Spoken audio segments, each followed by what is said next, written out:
آپ کے سامنے MD فائن تقریر کے لیے۔ السلام علیکم ورحمۃ اللہ وبرکاتہ۔ الحمدللہ رب العالمین والصلاة والسلام علی رسولہ الکریم، اما بعد، اعوذ باللہ من الشیطان الرجیم، بسم اللہ الرحمن الرحیم، ان اللہ یأمر بالعدل والإحسان وإیتاء ذی القربى۔ محترم اساتذہ اکرام، معزز مہمانان غرامین اور میرے عزیز ساتھی، آج کے اس یوم جمہوریہ کے موقع پر میں جس عنوان کو لے کر آپ کے سامنے کھڑا ہوا ہوں، اس موضوع کا نام ہے یوم جمہوریہ اور اسلام۔ یوم جمہوریہ ہمارے ملک کا ایک اہم قومی دن ہے جو ہر سال 26 جنوری کو منایا جاتا ہے۔ اس دن ہمارے ملک میں دستور نافذ ہوا اور قانون کی حکمرانی قائم ہوئی۔ یوم جمہوریہ ہمیں یہ یاد دلاتا ہے کہ قانون کا کسی بھی قوم کی ترقی، استحکام، قانون، انصاف اور ذمہ دار شہریوں کے بغیر ممکن نہیں۔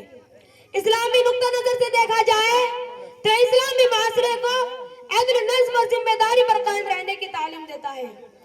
اسلام میں عدل و انصاف کو بنیادی حیثیت حاصل ہے۔ قرآن کریم میں اللہ تعالیٰ ارشاد فرماتا ہے، ان اللہ یأمر بالعدل والإحسان وإیتاء ذی القربى۔ اللہ تعالیٰ عدل کا، بھلائی کا اور قرابت داروں کے ساتھ سلوک کرنے کا حکم دیتا ہے۔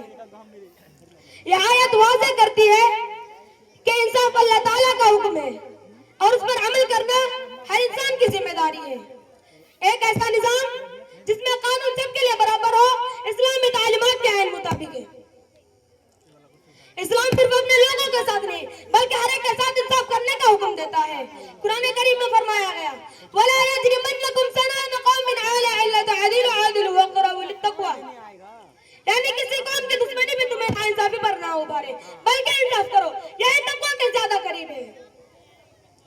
اسلام میں ہر انسان کو اپنے اعمال کا جوابدہ قرار دیا گیا۔ قرآن کریم میں فرمایا گیا، کل نفس بما کسبت رہینہ، ہر شخص اپنے کیے کا جوابدہ ہے۔ یہ احساس جوابدہی ایک اچھے اور ذمہ دار شہری کی بنیاد کو بناتا ہے جو قانون توڑنے اور ناانصافی سے بچتا ہے۔ نبی کریم صلی اللہ تعالی علیہ وسلم نے بھی عدل اور ذمہ داری کو واضح فرمایا۔ آپ صلی اللہ تعالی علیہ وسلم نے فرمایا، کلکم راعٍ وکلکم مسئول عن رعیتہ، تم میں سے ہر ایک نگہبان ہے اور اس سے اس کی ذمہ داری کے بارے میں سوال کیا جائے گا۔ یہ حدیث اس بات کی دلیل ہے کہ اسلام ہر فرد کو اس کی ذمہ داری کو یاد دلاتا ہے، چاہے طالب علم ہو، استاد ہو یا عام شہری۔ اسلام امن اور بھائی چارے کا دین ہے۔ نبی کریم صلی اللہ تعالی علیہ وسلم نے فرمایا، المسلم من سلم المسلمون من لسانہ ویدہ، مسلمان وہ ہے جس کے زبان اور ہاتھ سے لوگ محفوظ رہے۔ یہ تعلیم ہمیں بتائی ہے کہ ایک اچھے شہری وہی ہے جو دوسروں کو تکلیف نہ دے اور معاشرے میں امن قائم رکھے۔ اسلام میں سچائی اور دیانتداری کو بڑی اہمیت حاصل ہے۔ نبی کریم صلی اللہ تعالی علیہ وسلم نے فرمایا، من غشنا فلیس منا، جس نے دھوکہ دیا وہ ہم میں سے نہیں۔ یہ حدیث اس بات کی طرف رہنمائی کرتی ہے کہ دھوکہ، فریب اور بے ایمانی کسی بھی قوم کو کمزور کر دیتی ہے، جبکہ سچائی اور دیانتداری قوموں کو مضبوط بناتی ہے۔